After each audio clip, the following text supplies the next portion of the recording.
What is going on YouTube? Today we will be reviewing AEW from last night on Wednesday night.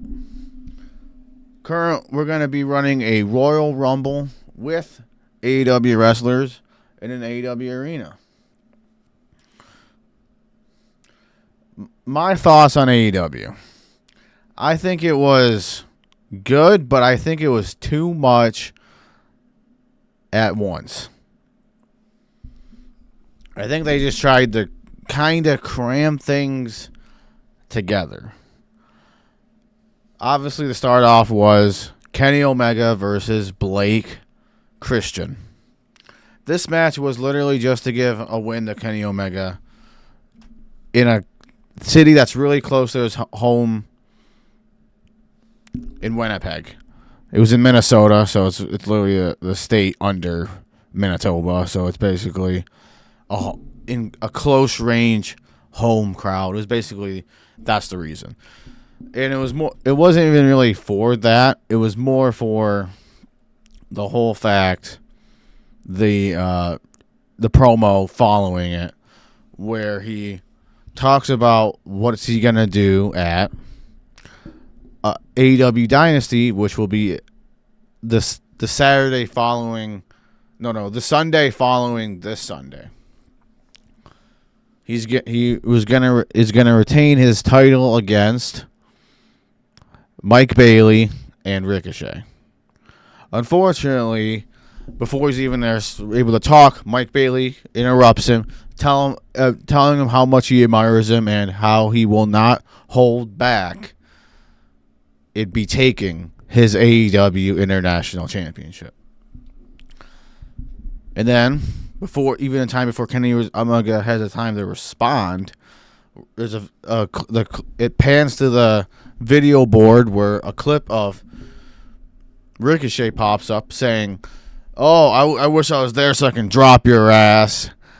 Oh, but I'm gonna be here. I'm here because it's my wedding day and I'm gonna be a winning man. I'm gonna have the wife and soon the AEW International Championship when I beat you at AEW Dynasty." Then after it pans out, everything is done. And then it pans to the back where a backstage interview is taking place with Toni Storm, the AEW Women's Champion, and Thunder Rosa, a person previously that Toni Storm turned on, is going to be tagging with her in the main event, which we'll be talking about when we get there. Basically saying how they're going to beat Megan Bayne and Penelope Ford, who you just seen actually pop up on the screen.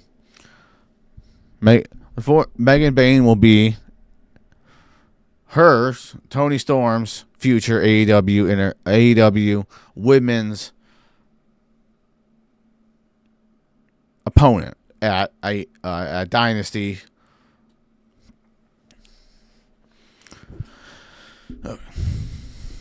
Then that lasted maybe like a minute. It just, to be honest, wasn't even really worth it. And then it pans back to the ring, where MJF comes out to talk about his opinion on joining MVP and the rest of the Hurt Business, which includes Bobby Lashley and Shelton Benjamin.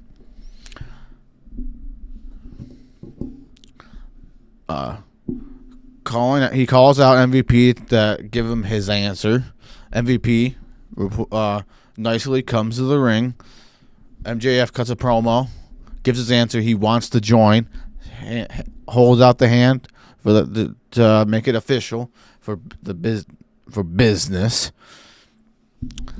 But before even MVP has a chance to even accept the offer, Bobby Lashley and John Benjamin come out with holding their AEW Tag Team Championships. Bobby Lashley then gets in the ring, in the middle ring, gets it in between MJF and MVP, doing a stare down for possibly, which will honestly, where they're probably going to be going, is MJF versus Bobby Lashley, which will be honestly a fire match, and I would be 100% down to watch. Unless they're going to do MVP, Bobby Lashley and Shelton Benjamin versus MVP, MJF and a teammate. For possibly down the line for a AEW tag team title match.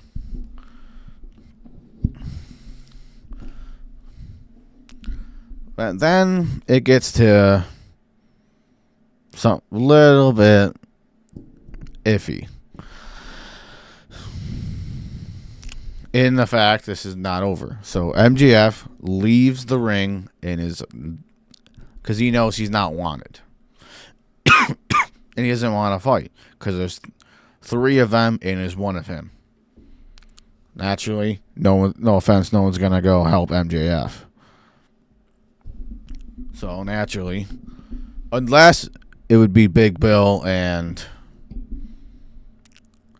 Brian Keith, who, if it cuts to a backstage segment with them and their leader, Chris Jericho, the ROH champion, talking about how you guys gotta earn my respect again. You guys haven't done anything after this. Is it even worth it, you being in this? So, as time passed, they're already out there in the ring. They're like, this is our opportunity to call our shot and get a future AEW tag team title match. As they think, because MVP responds after they say that, you guys got to earn it. You guys got to get a win. This didn't happen right after it, but it was in the show, and it's the premise of tag teams at the moment. You see, there's a tag team match between 2 randoms that are local and Top Flight. Top Flight obviously gets the win, but you also see a pan in the back where Brian Keith and Big Bill are watching on to see their future opponents that they will be wrestling on AEW Collision.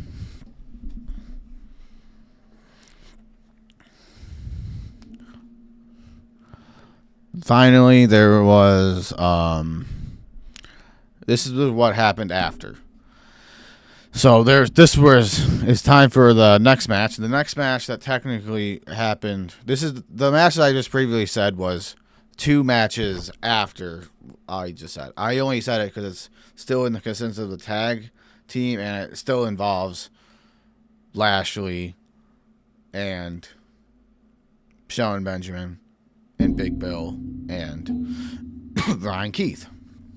The next match that happened, this match was absolutely a great match. Didn't seem rushed. I think it was meant to be a little bit shorter because the main event felt a little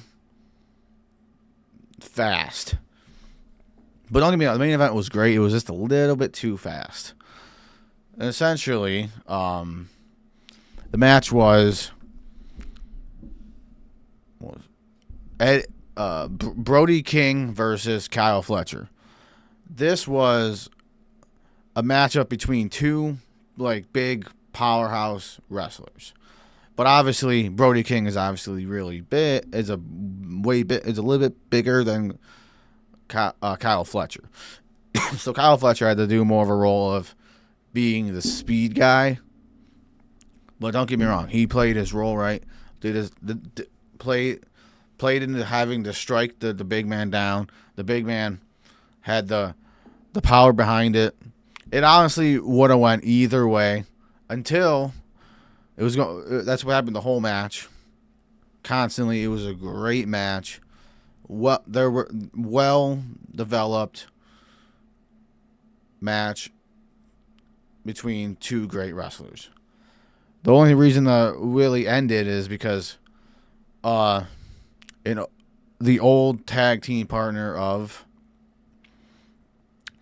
Kyle Fletcher,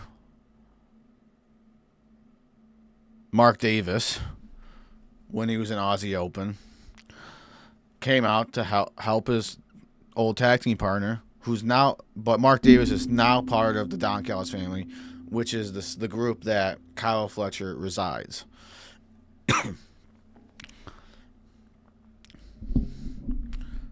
Kyle Fletcher distracts him so that he distracts Brodie King so Kyle Fletcher should get back on the offense, and then backs up, and then on the top rope, and Brodie King's going for a suplex. So Mark Davis distracts again. Kyle Fletcher is able to hit a top rope brainbuster. 1, 2, 3, match is over. Whew. Then the next match was basically there was a beatdown of Brodie King between the tag team partners. I'm going to say they're tag team again. I think that's what they're going to lean to. Mark Davis and Kyle Fletcher. The match wasn't supposed to actually happen after that match, but the beatdown happened. Will Hobbs comes out through the crowd to help out and to fight off Kyle Fletcher and Mark Davis. Brodie King's able to recover, knocks out Kyle Fletcher, and then there's just a beatdown on the outside. Don Callis the whole time is saying that Will Hobbs is a hurting person. He's a criminal. He should be in jail. Mark Davis knocks out the security guards blocking him. Will Hobbs does the same. Nobody's in the ring. Everybody left. It's just them and the referee. Match is confirmed to be going on now.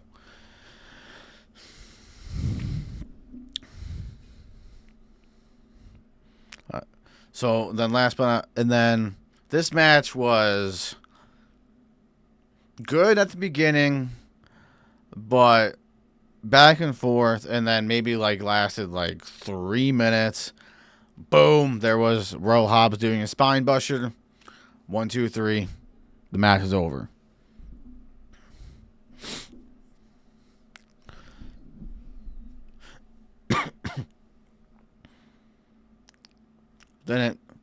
Then it's time for a call out. What's his name?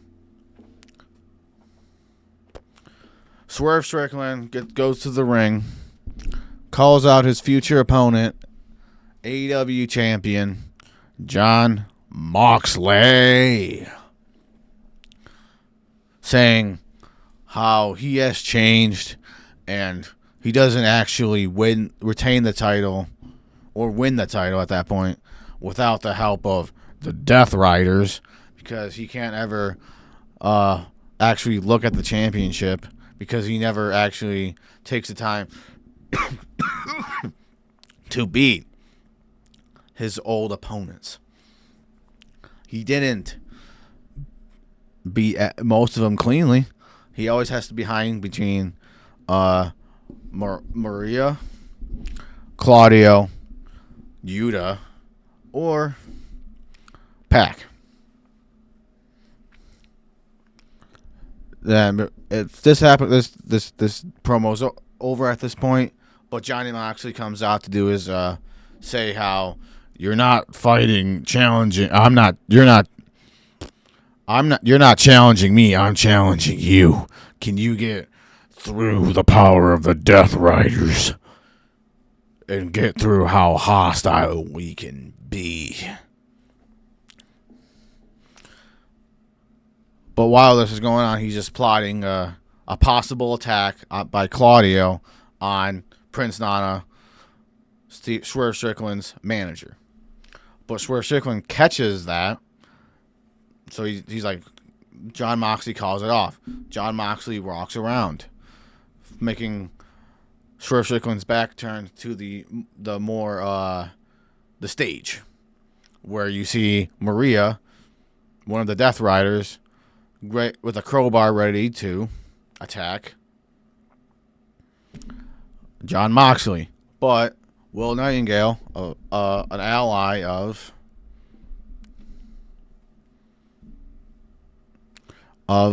kind of an ally of Swerve Strickland, comes out with the crowbar and stops her. John Moxley calls it off. They leave to the crowd. Maria comes in, goes back though, and attacks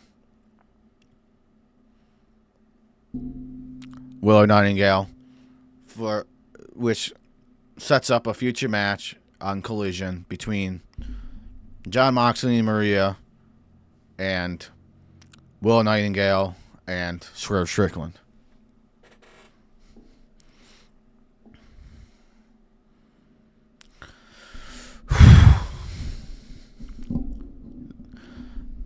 Then it's time for what the Top Flight and random match, but we already talked about it because it is part of the tag, so I was like, I'm just gonna say it now. But then there's a pan to the backstage where there is Bobby Lashley, MVP, and Sean Benjamin talking about why MJF is not good in this. But MVP disagrees, and he thinks it could be a valuable asset. Lo and behold, they come to the point where they're not going to have him, and bada boom, bada bing. It's just going to stay at 3 until they find the right person.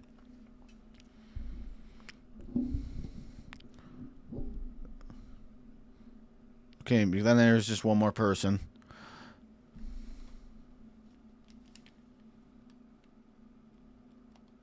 Oh, no, not restart. No, restart. Okay. Then, obviously, it's just it pans to another part of the background. There's an interview of the Patriarch, the group that Christian Cage owns. Them talking about how the plan came together, and you will see what we're talking about. We're just not going to talk about it now. We're going to do it on our own terms. Now it's time for the main event.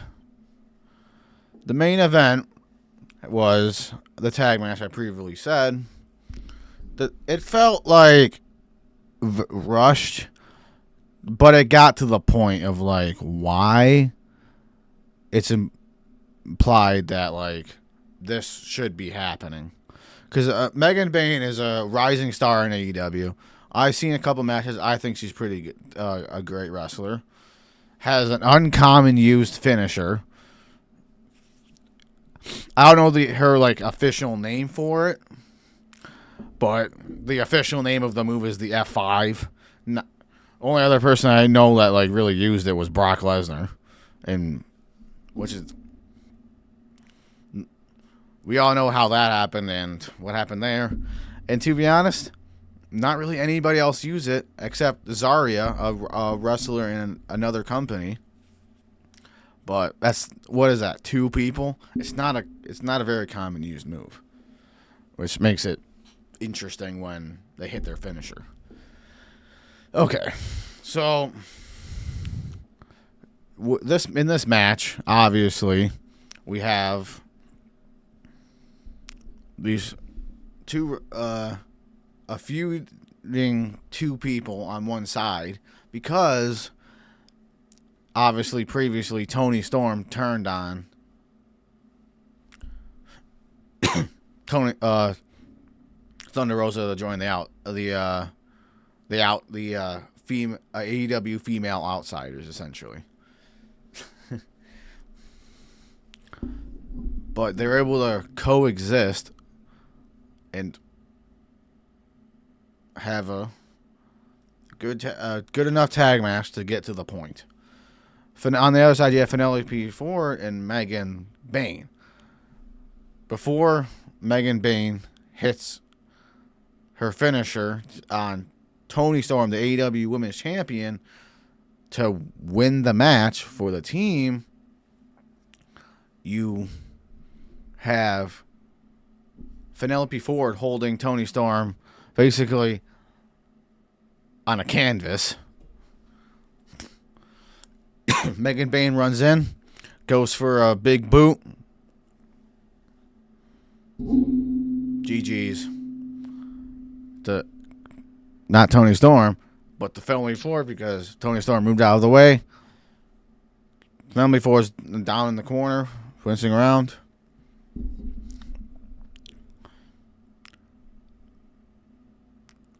Toni Storm and Megan Bayne go back and forth a little bit. Megan Bayne lifts her up for the F5. 1, 2, 3. Megan Bayne pins the AEW Women's Champion live on television, which I don't know if that's a sign that she's not going to win at Dynasty, if that's where her first loss is going to be. But personally, I think she'd be a great champion. I think she'd have a great run. But you don't know, because the whole big boo on Penelope Ford could be like Penelope Ford's pissed about it and end up turning on Megan Bayne and costing her the match. If that's where the story could be going, or if not, if it was just an accident, viewed as that, I think Megan Bayne will win.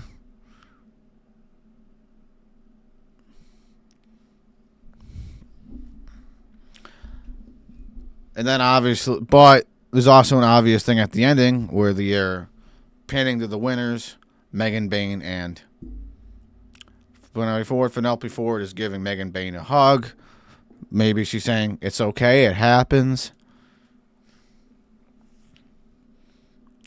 Then AEW has concluded. Thank you for watching. Hope you enjoyed. If you don't watch AEW, maybe give it a shot. I recently got back into it. It's actually not bad. It's actually, the stories I got going on are actually going well. Once again, thank you for watching. Drop a subscribe. I would appreciate that. And please go check out my TikTok, @FreshLemonade_. And please give a follow on my Twitch. Twitch.tv/FreshLemonade.